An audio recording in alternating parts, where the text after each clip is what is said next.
एक समय की बात है। जंगल के किनारे स्थित एक चारागाह में 3 बकरी रहती थी। तीनों अलग अलग रंगों की थी। एक काली, एक सफेद और एक भूरी। उनमें गहरी मित्रता थी।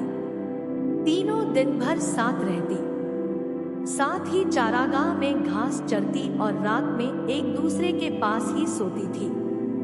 एक दिन सफेद रंग का एक शेर जंगल से भटकते हुए भोजन की तलाश में उस चारागाह के पास से गुजरा। वहां उसकी दृष्टि उन 3 बकरी पर पड़ी। शेर कई दिनों से भूखा था और शिकार की तलाश में भटक रहा था। हृष्ट-पुष्ट बकरियों को देखकर उसके मुंह में पानी आ गया। वह घात लगाकर एक बड़ी चट्टान के पीछे बैठ गया और तीनों बकरियों को अलग होने की बाट ताकने लगा ताकि वह उन पर हमला कर सके। समूह में उनका सामना करना उसके लिए मुश्किल था, किंतु पूरा दिन बीत जाने के बाद भी तीनों बकरियां एक दूसरे से अलग नहीं हुई। दूसरा दिन भी इसी तरह बीता। 3 दिन तक शेर प्रतीक्षा करता रहा, किंतु ऐसा अवसर आया ही नहीं।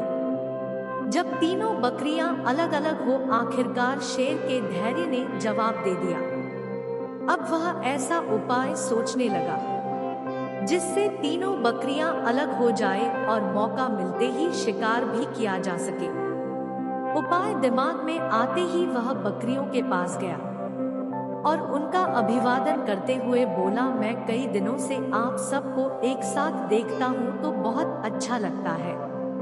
ठीक इसी तरह हम भी एक साथ ग्रुप में रहा करते थे, जिसमें सभी तरह के पशु और पक्षी मिलकर रहते थे। किंतु यह बात हमारे शेर के प्रमुख को पता चल गई, जिससे मुझे उस जंगल से निकाल दिया गया है।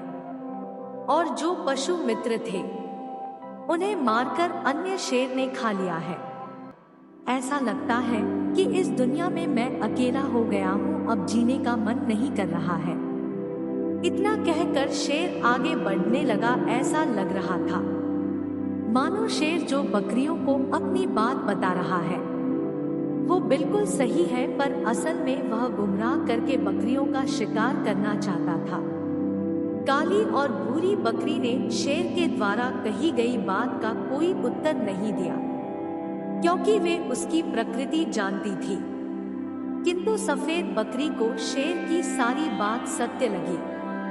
उसने कहा, शेर भाई, अब तुम्हें चिंता करने की बात नहीं, आज से हम तुम्हारे मित्र हुए। बाकी इन 2 बकरियों को बाद में देख लेंगे। यह सुनकर शेर काफी प्रसन्न हुआ और मन ही मन शेर ने सोचा, चलो कुछ तो सफलता हाथ लगी। काली और भूरी बकरियों को सफेद बकरी का शेर से बात करना अच्छा नहीं लगा। वे जानती थी कि शेर विश्वासयोग्य नहीं है। शेर शिकार के लिए ही अन्य जानवरों की खोज में रहता है, न कि मित्रता के लिए। दिन गुजरने लगे। सफेद बकरी का शेर के प्रति सौहार्द बढ़ने लगा।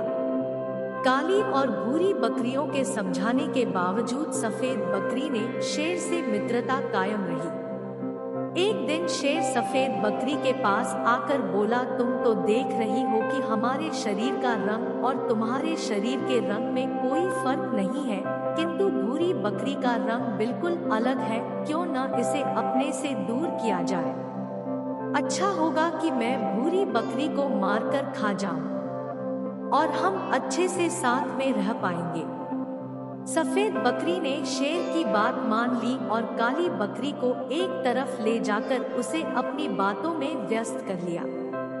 इधर भूरी बकरी को अकेली पाकर शेर उसे मारकर खा गया। कुछ दिन गुजरने के बाद शेर फिर से सफेद बकरी के पास आया और बोला, तुम्हारे और मेरे शरीर का रंग बिल्कुल एक समान है, किंतु देखो काली बकरी का रंग हमारे रंग से नहीं मिलता। इसलिए मैं ऐसा करता हूँ कि काली बकरी को भी अपने से दूर कर देता हूँ, क्यों न इसे मारकर खा जाऊं। इस तरह हम एक रंग के प्राणी ही यहाँ हंसी खुशी रहेंगे। सफेद बकरी ने फिर से शेर की बात मान ली और काली बकरी को अकेला छोड़कर दूर चली गई। इधर शेर ने मौका देखकर काली बकरी पर हमला कर दिया और उसे मारकर खा गया। अब सफेद बकरी चारागाह में अकेली रह गई। सारा दिन वह अकेले घूमती और घास चरती रहती। वह बहुत प्रसन्न थी। उसे ऐसा लगने लगा था कि वह एकलौती ऐसी प्राणी है जिसका रंग शेर के रंग के समान है। वह स्वयं को शेर के समकक्ष समझने लगी थी। कुछ दिन बीतने के बाद शेर को फिर से भूख लगी। वह सफेद बकरी के सामने आया और जोर से दहाड़ा। शेर का ये रूप देखकर सफेद बकरी डर गई। शेर उससे बोला, आज तुम्हारी बारी है, आज मैं तुम्हें मारकर खा जाऊंगा। सफेद बकरी डर से थर-थर कांपने लगी और बोली, किंतु मैं तो तुम्हारी मित्र हूँ। तुमने मुझसे जैसा कहा मैंने वैसा ही किया, तुम मुझे कैसे खा सकते हो? शेर ने फिर से दहाड़ लगाई और बोला, मूर्ख बकरी, मेरा कोई मित्र नहीं है। ऐसा कैसे हो सकता है कि मैं शेर होकर एक बकरी से दोस्ती करूंगा? भूरी बकरी शेर के सामने गिड़गिड़ाती रही और भागने का प्रयास भी किया, किंतु शेर ने उसे दबोच लिया। उसकी एक न सुनी और सफेद बकरी को मारकर खा गया। दोस्तों, हमें इस कहानी से यह सीख मिलती है कि एकता में शक्ति अपार होती है। कोई भी समूह एकता के बिना आसानी से बिखर जाता है और धीरे धीरे अपने निजी स्वार्थ की वजह से नष्ट हो जाता है। इसलिए कोई भी कदम सोच समझकर उठाना चाहिए ताकि वर्तमान और भविष्य दोनों सुरक्षित रहें। दोस्तों, आशा करते हैं कि इस कहानी के माध्यम से आपने बहुत कुछ सीखा होगा।